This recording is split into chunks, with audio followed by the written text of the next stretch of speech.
او نبی علیہ السلام فرمائی شهر المواسات، دا روزه د احسان میاشت ده، دا د همدردی میاشت ده، دا د غمخواری میاشت ده، دا د عدل او د انصاف میاشت ده. په دې کې انسان باید د ډېر حده د الله پر بندگانو باندې رحم وکړي، شفقت وکړي.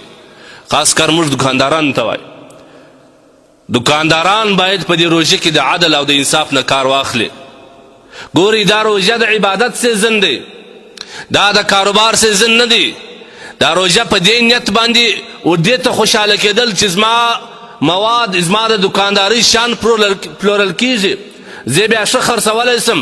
قطعا دا د دې سیزن نه دی.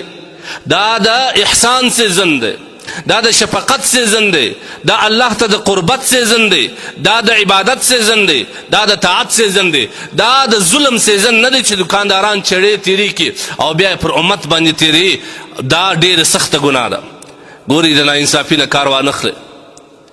د الله رسول صلی الله علیه وسلم فرمایي کوم انسانان چې رحم نه کوي لا یرحم، الله بیا پر دې باندې رحم نه کوي. زموږ ستاسو پر تجارانو باندې دا باز تجاران باندې الله ورحمېږي. دی چې وایي موږ څونه ګټه کو چې د روژې میاشت راسي دا شان سټاکړي د روژې میاشت را روانه ده، بیا پروګرام کې پر امت یې ورېلا کړي. د الله رسول صلی الله علیه وسلم څه وایي؟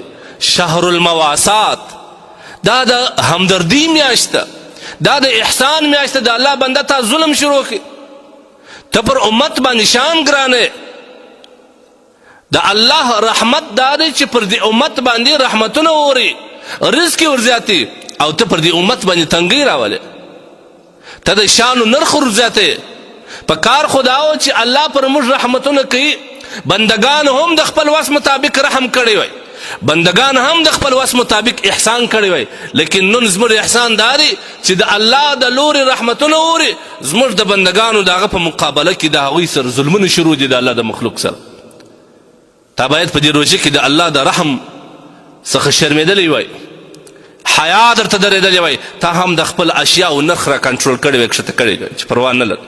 الله به ما ته د هغسې نور برکت راکړي، زما په مال کې به الله د بلې خوا زیاتوب راولي. زه په روژه کې ګټه نه کوم، لیکن افسوس زموږ په معاشره کې زموږ د معاشرې د باز تجاران د روژې په راتګ باندې د اشیاو خوراکي توکو د خوراکي موادو نرخونه لوړ کړي.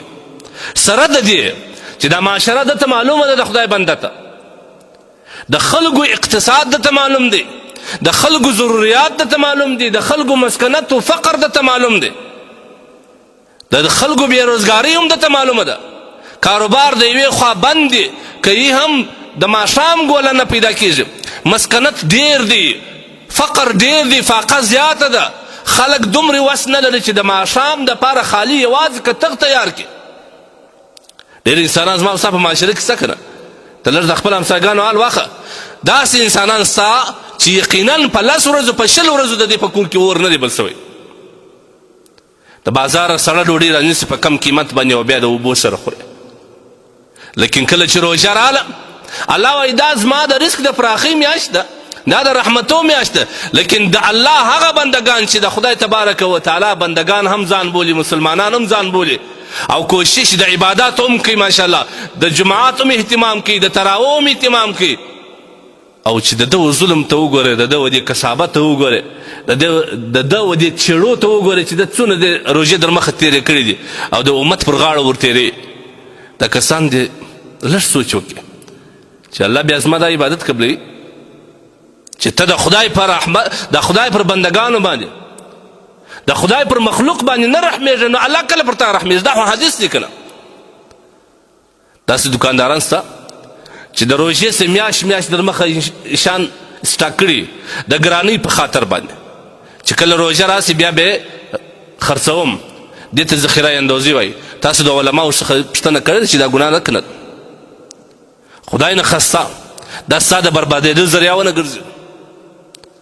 بیا به دغه مال چې تا د ذخیره اندازي په وجه ډېر کړی دي، دا به د غلو او د رهزنانو د دې د خولې ذریعه ګرځي، دا به د دې لاسو تولیږي. بیا به ته حیران یې، یا به دې په هسپتالو باندې مریضانو ته ګوره، چا چې په ظلم پیسې ګټلي دي هغه بیا هضم کړي نه دي، دا به بیا په هسپتالو کې ډاکټران ځنې وړي، یا به غله ځینې وړي، یا به غونډه چې کوم غونډه ټیکسونه راخي دا به ځینې وړي، یا به د اغوا والا ځینې وړي. دا خلک لږ انصاف پکار وکړي. روژې مبارکه میاشت ده او دا هم واوري ذخیره اندوزي د دې په نیت کول چې د شیانو قیمت به بیا لوړ سي، بیا به زه په لوړه بیه خرڅوم او په هغه وخت کې د انسانانو و دې شیانو ته ضرورت وي خو ده پټ کړي چې د روژې میاشت راسي یا بل سیزن راس بیا به زه دا په غټ قیمت باندې خرڅوم.